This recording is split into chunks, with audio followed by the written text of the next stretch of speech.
Здравейте, аз съм една малка част от екипа на Невъзможен. Ако трябва да съм честна, съм сестра на един от основателите. Другия мога да кажа, че ми е като брат, но от друга майка със сигурност. Добре дошли! Общо взето, това мисля, че ще е първото видео в YouTube канала, който те ще направят. Идеята е тук да се покаже целият процес зад снимането на клиповете, зад каузите, които те се включват от време на време. Нещо правим именно такова нещо, но ще разберете какво ще правим малко по-късно, защото аз самата също не съм сигурна. И трябва Ачо сега като дойде да ме вземе да ми занесе и микрофон, за да се случват нещата малко по-лесно със звука. Ще ви показваме целият процес, как се снимат клиповете, какво се прави, колко време отнема всяко едно нещо. Общо тук ще бъде един малък бекстейдж. Защото колкото и все още малък да е самия бизнес, колкото и отстрани да изглежда лесно, изобщо не е лесно. Мислех, че е много лесно, но си го доказах, когато стигнахме да снимаме за кампанията за Коледа. И този клип, който беше минута и нещо отне приблизително 3 часа, само да го снимам. Не искам да знам на Пацо после колко време му е отнело да го обработи, но няма значение. Не е толкова лесно, колкото изглежда. Сега чакам Ачо да ме вземе и ще ви покажа абсолютно всичко. Аз ще съм лицето на този влог. След това какво ще има и какво ще правят, нямам идея. Но специално за тук съм аз. Истината е, че нямам идея тези кадри дали ще са необходими. Кой ще го обработва това нещо и кой ще се занимава. Но аз съм сигурна, че не е един клип. Така че ще се видим с малко.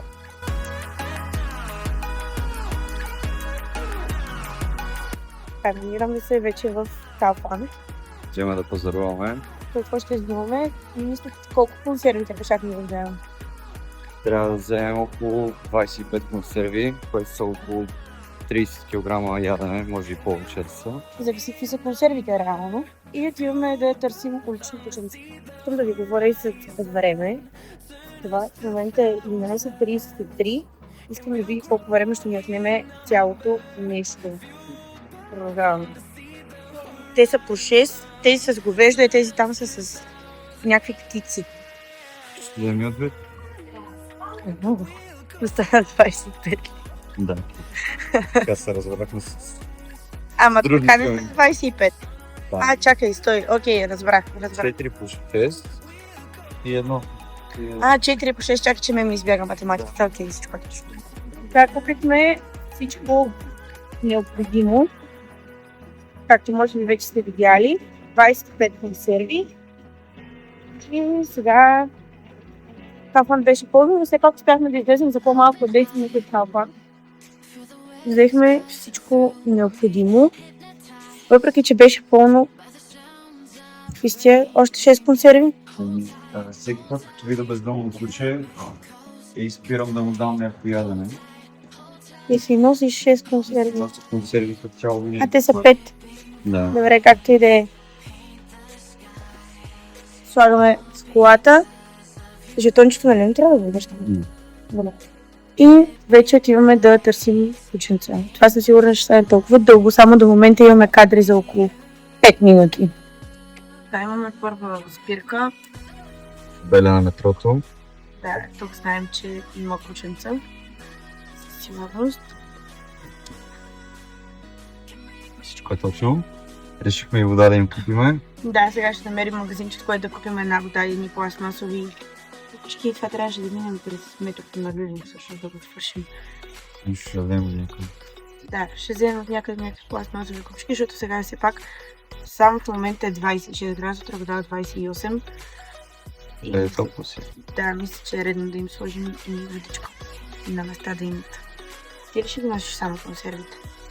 Аз видях едно кученце там, то спеше обаче, така че отиваме към него.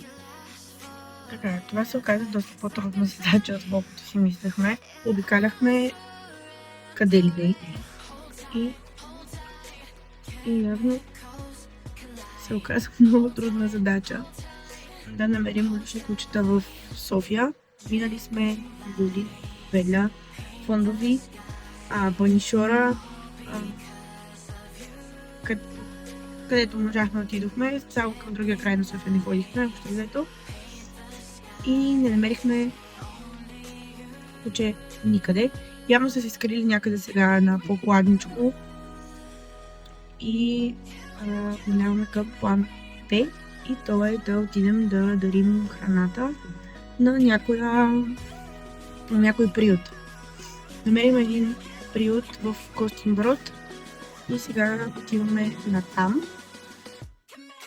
И трябва след 2-3 минути някъде да сме вече стигнали и имаме там един проблем само и то е, че пише само работно време, няма телефонен номер, не знам дали ще има някой изобщо, но това ще го разберем като стигнем.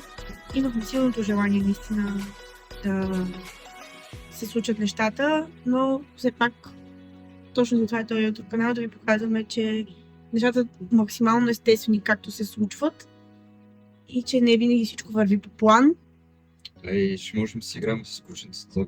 Да, ще си поиграем малко с тях. И един от най-големите парадокси е, че аз като малък ми беше страх дори от пинчер. Да, така е. Трябва да ходя да храня големи кучета и вече този страх е минал. Преживяне, което е много хубаво, защото аз съм го казвала неведнъж, че за мен в сърцата на уличните животни, но говорим конкретно за кучетата в момента, има повече любов, колкото в сърцата на много хора и че те просто чакат някой да им се порадва, да усетят малко любов и грижа. Така че сега това е нашата мисия, да идем да им покажем малко любов и ще видим какво ще стане. Ще се включим след малко от приюта. Намираме се точно пред приюта и сега трябва да говорим с хората как се нещата и дали може да снимаме и така нататък. Така че, когато говорим с тях, ще се включим. Чакаме от няколко минути вече, но разлаяхме всички възможни кученца. Оказва се, че това е някакъв приют, който е от отворен тип и е най-големия на територията на България. 25 000 квадратни метра. Кученцата са в ето такива ограждения, не са в клетки, в дворчета са. Но няма телефонен номер, няма абсолютно нищо. Има някакъв имейл, който според мен, ако сега пишем, ще ни отговоря в другата седмица. И не може да се свържем. Никой не излиза от тук, а в принцип в работно време.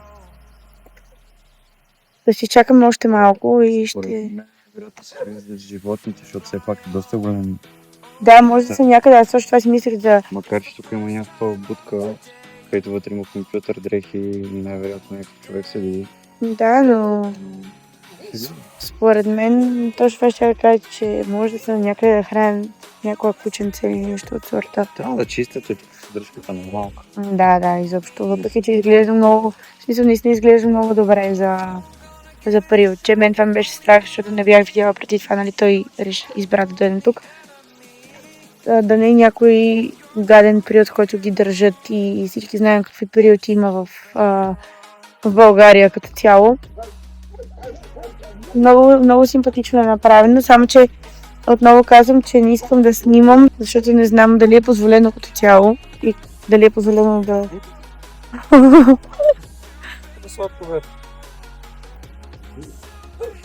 Ето не лай.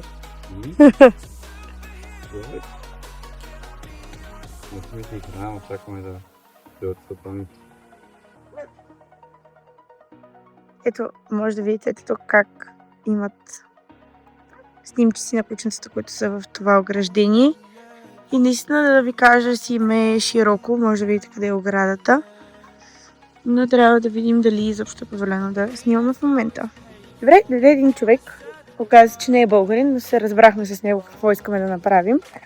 И каза, че ще доведе някой да ни помогне в цялата тази ситуация. Така че имаме напредък. Имаме успех. Жената каза, че може да снимаме, че може да разходим някое кученце и че ще приемат храната, която сме закупили. И много ни се зарадва Да. на идеята. Така че каза, че може да правим каквото искаме, снимки, клипчета, общо взето каквото искаме. Мисля да избегнем да снимаме как им даваме храна, защото все пак нали не са... Мисля и други хора. Най-вероятно се хранят по някакъв трафик. Да, не, имам идея, имам предвид, като изкарваме храната от багажника да дадем на жената, защото тя може да не иска да снимате, ще дойдат и други нейни колеги да им помогнат с цялото нещо. Тя каза, че ще бъде на снимките, че не... Да, тя ще бъде с нас и при разходката на кученцата и през цялото време. Срещането, което ни направи, защото Да. бяха много добре, много мили. Жената наистина много ни се зарадва. Така че, действено.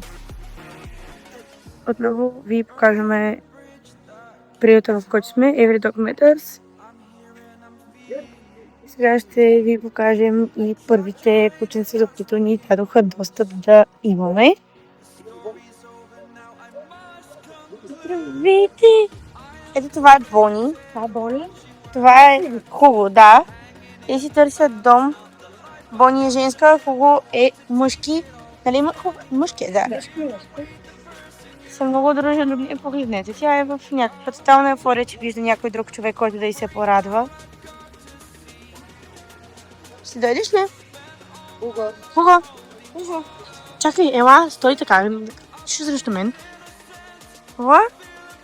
Ела спокойно. Бой, колко са добри. Даже лоджис. Да. Влизаме при следващите. Това е Лила. Ето това черпно е Лила. Да, Лила, здравей. От детините. Не знам за лично пространство, но това е хубаво.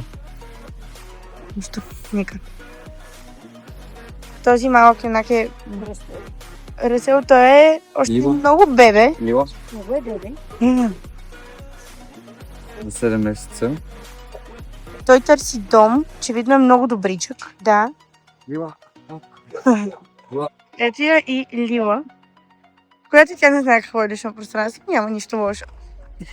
Ето ще ме бутнеш. Може да видите какво е голямо дворчето, в което живеят тези двамата. 90%. Разбрахме, че 90% от осиновяванията, нали така, са от чужбина. Всичките са кастрирани, чипирани, вакцинирани.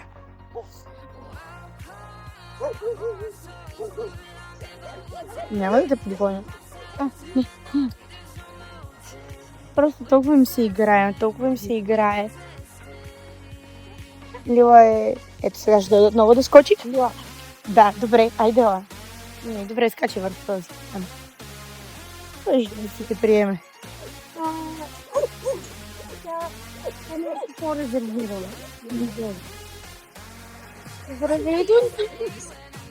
Здравей, милата. Мама ли да? Аз мога да ви. Отнесете, но не апlikate. Може да погледнете колко е огромно това цялото нещо. Сега тук още бебета. Всичките са толкова хубави. Това е гледа, това са готини цвета. Това е Дерек. Разбойни си. Дерек вече е усиловен. О, Швейцария. Пати и Аксел. Аксел е 2,5-3 годишни, още малко. Как не по-възможно? ето я малката принцеса. Здравей. Попурнам, като не му обича внимание, той сам идва и ще те души. Да. Ето Карате по душите след това. вижте колко са очарователни. Ето ги Рая и Санто. Очевидно са много игривни.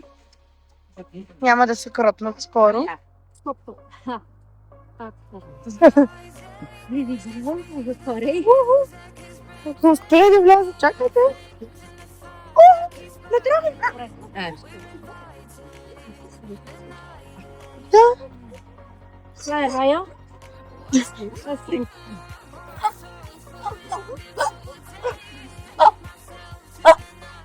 Изкарахме в крайна сметка Рая.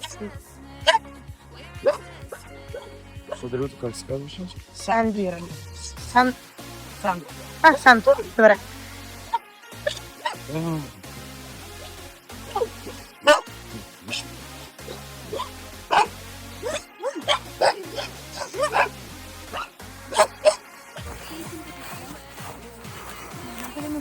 В момента разхождаме Санто и Рая.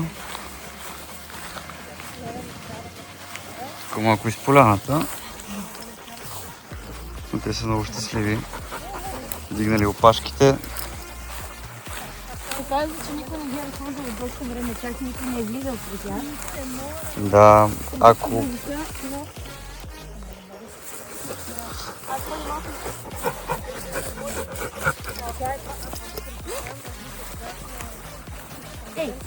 тези кучета имат доста нужда от това някой да ги разхожда, да им обръща внимание. Хората тук се стараят максимално, но не могат да успеят за всички кучета да им обърнат внимание, да ги обгрижват.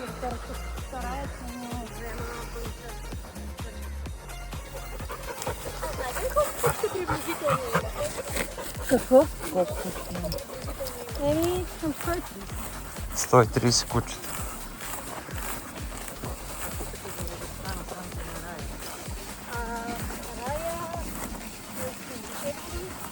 Рая на около 4 години са и двамата, но са много дружелюбни, хубави, игриви, много игри. перфектни за дома. После ще ви разкажем относно осиновяването и правилата, които... Да, те са доста, което е хубаво, че има контрол на тези неща. Да. А не се просто дават на някакви рандом хора, където да ги предадат, да ги ползват за нещо, където не е окей и така нататък.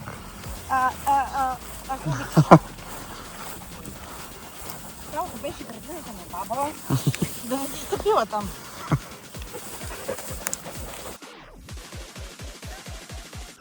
Не мога да изляза.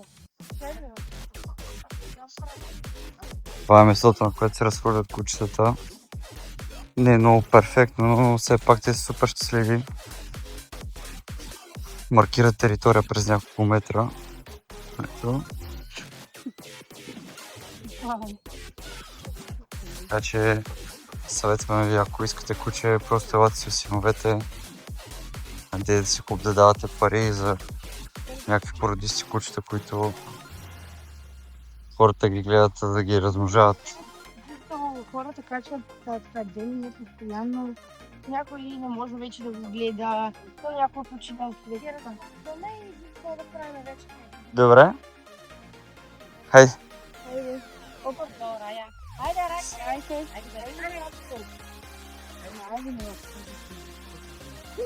Ето, до сега ги разхожихме, оставихме ги. Има още една група хора, които идват. Честно ви кажа, много се радвам. Да, млади хора. Сега ще им ставим храната. Ще си кажем чао и ще ви разкажем в колата малко повече за това какво преживяхме до момента. Ако искате да навите жена, ще ги изкарам. Колко по-тежко мъчно.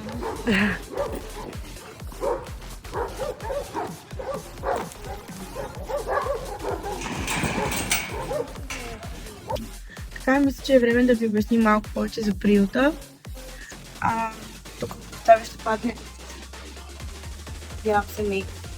Така, да ви разкажем относно осиновяването. Хората казаха, че за да осиновиш кученце, трябва доста дълго време да подписате документи, трябва да ви пращате доста дълго време снимки, видеа, как се развива кучето, как живее кучето, правят проверка на жилището, в което ще отиде кучето, на дома, в който ще го осиновят. И категорично отказват да дават кучета на хора, които ще ги държат на каишка или просто в двора. Идеята е да се махнат от този двор, в който живеят в момента, така не живеят в двор. Идеята е да се гледа така, както си гледаме юртата. Малко смука. Добре. Идеята е да се гледа така, както си гледат йоркитата, пинчерите и всички домашни кучета. Може да се разхожда хубаво, да имате къща с двор, но е много важно кучето да се прибира вечер в къщи и да спи вътре в къщата. или в апартамента, или където и да, нали, където можете да гледате куче, няма само големи кучета. Напротив, има много бебета, има много малки кученца, не са само огромни. Доказах се, че наистина са много игриви, много... наистина толкова се радват да видят някой. Кадрите ще ви ги съчетаем. Самите жени обясняваха кое куче на колко години е. Имаше едно кученце, което вече е осиновено за Швейцария, ако не се лъжа, точно така.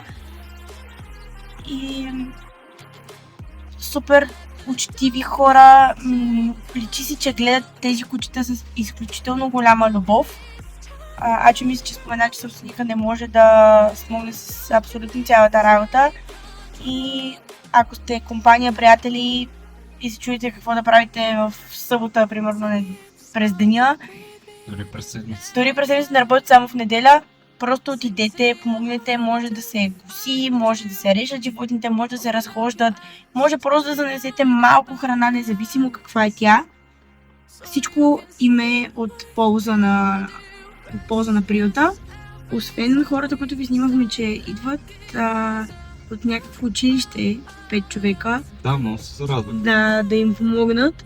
Видяхме 2 женички отделно, които явно изявиха желание да разходят, да помогнат с някакво кученце. Има толкова много е готин. В смисъл, чувството наистина е така да се порадваш на едно такова животинче. Има такива, които не позволяват да се пипат, но се грижат за тях изключително много. Има някакви, които разбрахме, че са под някаква карантина, едва ли не. Грижат се, имат си ветеринарен кабинет, с Централната ветеринарна клиника работят в София. Наистина ги поддържат много и подбират кое куче с кое да живее и така нататък. Наистина уникално, просто много се радвам, че отидохме. Тук слагаме край на нашето първо видео. Надяваме се да ви е харесало, да сме ви потикнали да направите и вие нещо добро. Ако целият този процес ви е допаднал, може да се абонирате и да гледате още подобни видеа, да следите как се случват нещата зад Невъзможен. Не само благотворителните, но и бекстейдж кадри. Харесайте, коментирайте, давайте идеи и до следващото видео. Виждане от Тим Невъзможен.